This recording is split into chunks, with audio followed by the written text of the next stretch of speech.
Hello hi friends, అందరికీ welcome to my channel. నేను మీ మంజు. అందరిలా ఉన్న ఫ్రెండ్స్ బాగున్నారా? ఇదైతే నా ఫ్రైడే వ్లాగ్ అనమాట. నేనైతే ఎంతో ఇంట్రెస్ట్గా వీడియో షూట్ చేసి మంచిగా ఎడిట్ చేసి పెడదాం అనుకున్నాను, కానీ ఏదేదో అయిందనమాట. ఈ పూలు అయితే మా అత్త చామంతి పూలు కోయడానికి పోతుంది అనమాట. 3 days నుండి తెచ్చిన పూలన్నిటిని అట్లనే పెట్టేసి లాస్ట్కి శుక్రవారం పూజ చేయాలని చెప్పేసి పెట్టుకున్నాను అనమాట. అన్నీ అట్లనే ఫ్రిడ్జ్లోన. ఇంకా పూలు అయితే బొడ్లు అదే కాడలు తీసేసి పెట్టుకున్నాను, ఎందుకంటే సూదితో దండలు కుట్టాలి అని చెప్పేసి. ఎంతో ఇంట్రెస్ట్గా వీడియో ఇద్దాం అనుకుని స్టార్ట్ చేశాను, కానీ చివరికి ఏమైందో చూస్తూ ఉండండి.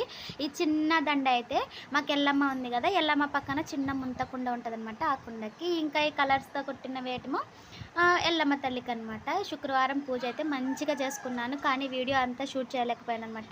లాస్ట్కి ఏమైంది, చేసిన ప్రసాదము పెట్టిన నైవేద్యం అన్నీ చూసి పూజ అంతా అయిపోయినాక ఇలా చూపిస్తున్నాను అనమాట. చూడండి ఎలా ఉంది నా పూజ. నచ్చితే లైక్ చేసి సబ్స్క్రైబ్ చేసి సపోర్ట్ చేయండి ఫ్రెండ్స్. ఇంకా ప్రసాదానికి అయితే బెల్ల పాయసం